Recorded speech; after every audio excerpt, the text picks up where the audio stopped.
All right, guys, hold still. 1, 2, 3, cheese. Cool, got it.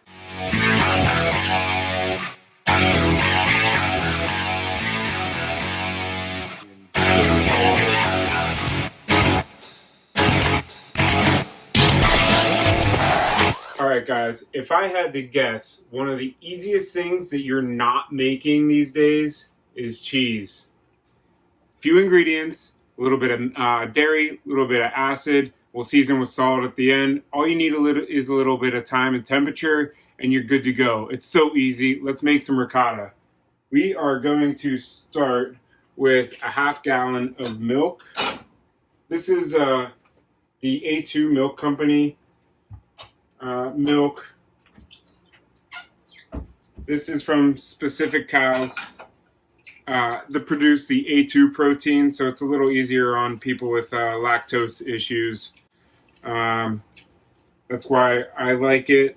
I'm not lactose intolerant, but, well, technically I don't have major issues with the lactose.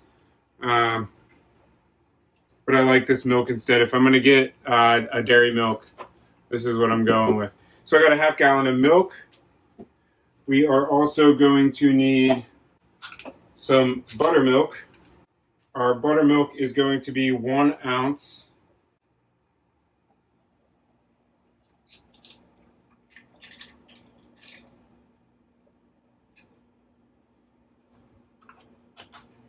I would have preferred a full fat, there it is, full fat buttermilk, but this is what they had, so this is what we're going with.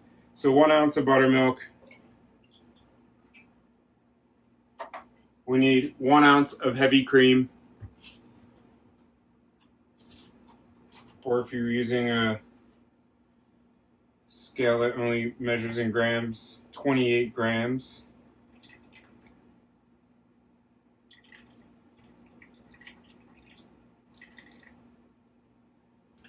We also need 2 ounces of vinegar. You could use distilled white vinegar if you had it. I have Bragg's cider. I'm going to use 56 grams, aka 2 ounces.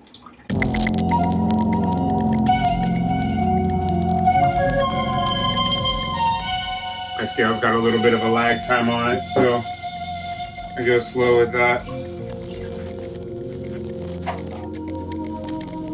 And we also need 2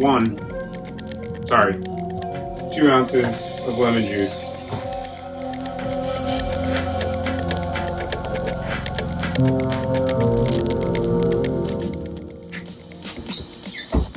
One more.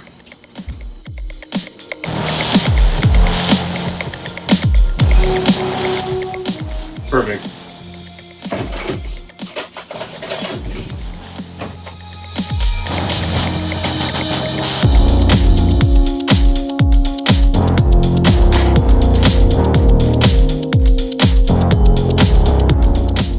Oh, you're in there. Hey, little buddies.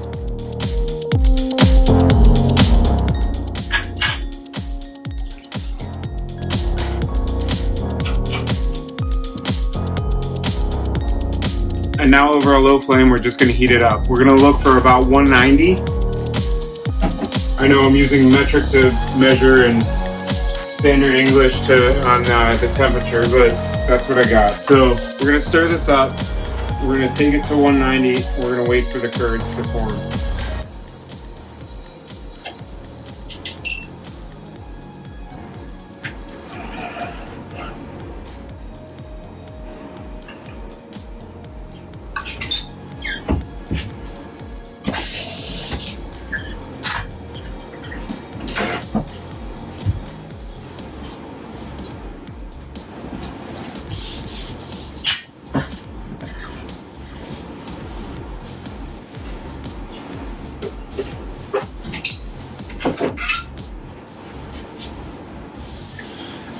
And while we wait for the cheese to come together and curdle, which it's already starting to,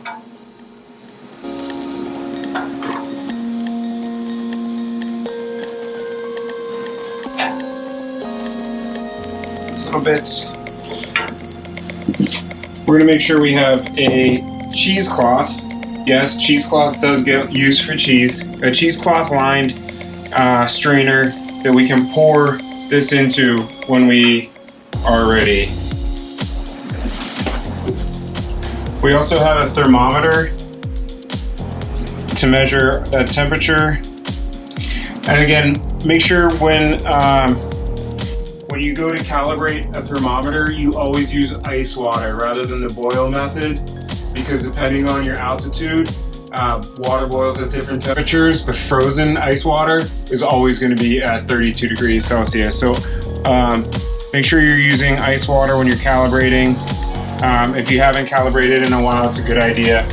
Mine was about 20 degrees off. So something else we want to keep in mind is although we're looking for 190 as a technical temperature to hit, you can always visually look for steam. Right before it turns to a boil, steam comes off at around 180, 185 when you're heating things up. So that's also a good visual clue as to the readiness of our milk. And this is starting to really come together quick.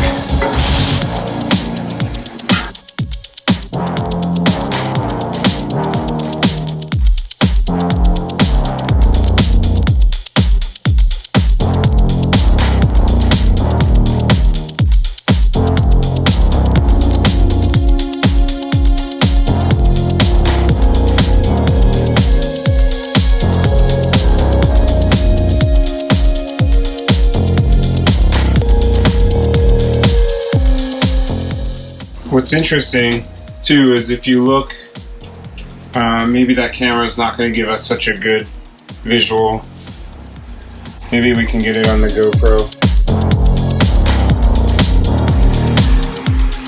You can really see the difference where the curds are starting to come together. They're a lot more opaque, and the whey is the far more translucent liquid in our pot. So that's a good thing to see. That means it's coming together for us, or falling apart. So milk is, you know what? You don't need to look at the pot the entire time. So as I've mentioned before on this channel, milk is homogenized. Well, let me rephrase that. Naturally, milk is not homogenized, but most of what we buy in this country in the grocery store has been homogenized. You hear the phrase, the cream rising to the top. That's when it's not homogenized, the fat actually comes to the top of our dairy. So that's why one of the things we want a full fat for is more of that richness in our cheese. But back to the homogenization. We're using the acid in here to denature the proteins and break that homogenization. What happens is the acid sort of unravels the proteins of the milk, and then the heat kind of curls them back up, but together with themselves rather than intermixed within the homogenization.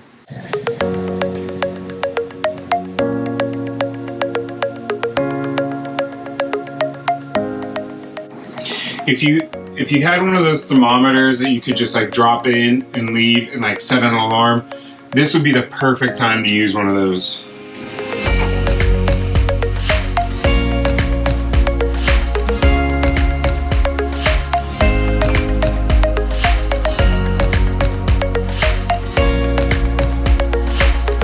Now.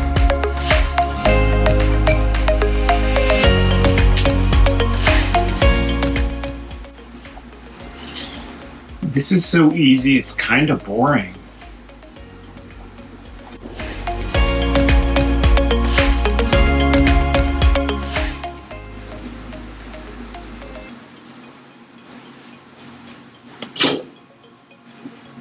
Damn.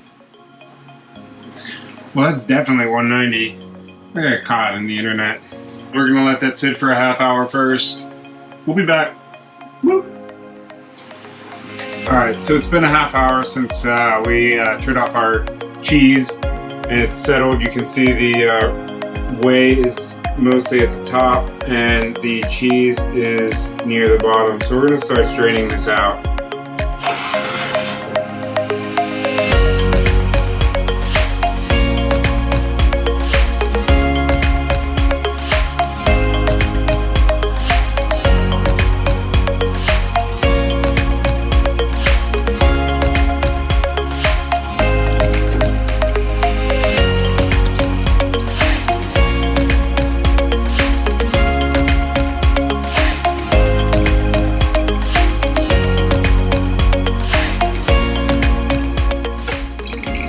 See if we can get some like ASMR style Korean cooking video sounds off of this thing.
Alright, so technically speaking, we have ricotta now. And we could try and figure out something to do with this whey if we really wanted to. I'm probably not. I'm going to just use the cheese as its own thing. We'll turn that into a different recipe. One thing to keep in mind is the longer you let it sit and drain, the drier you're going to end up with a ricotta. Which would be great for some recipes. You could use this ricotta for cannoli filling. You could use this ricotta for lasagna filling. So really, this is good to go for whatever we want. So I'm going to let it drain a little bit, and then we're going to add some salt and season it in a bit. So the final step in making our ricotta is seasoning it. So it's been draining for about an hour now. We can turn it out into a bowl. And as you can see, I got rid of most of the whey. I saved a little bit, mostly because we want to be able to adjust the consistency of our curds if we need to. If we've let it drain too long and we want to make it creamy again, we're going to maybe add just a splash back. And we need our salt. You could also, if you wanted, this would be the time to add like lemon zest or herbs. You could add to this at this point also. And the reason I wait until the very end to add my salt is that if we do need to add more liquid, that increases the total volume, and therefore the amount of seasoning that we need will need to increase slightly as well. So I just kind of make sure I wait until I know exactly how much I have before I season. Just another pinch. So this recipe is seasoned to taste. Meaning to your liking.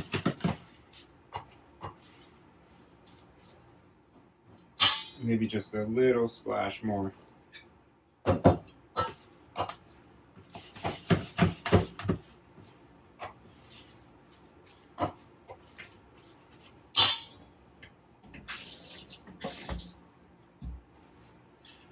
Don't worry, it's just me and Alyssa.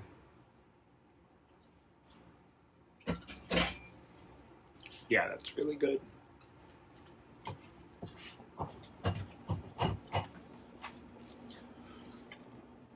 So there's our ricotta. I hope that demystified making some cheese for you. Maybe you'll try it at home. Super easy.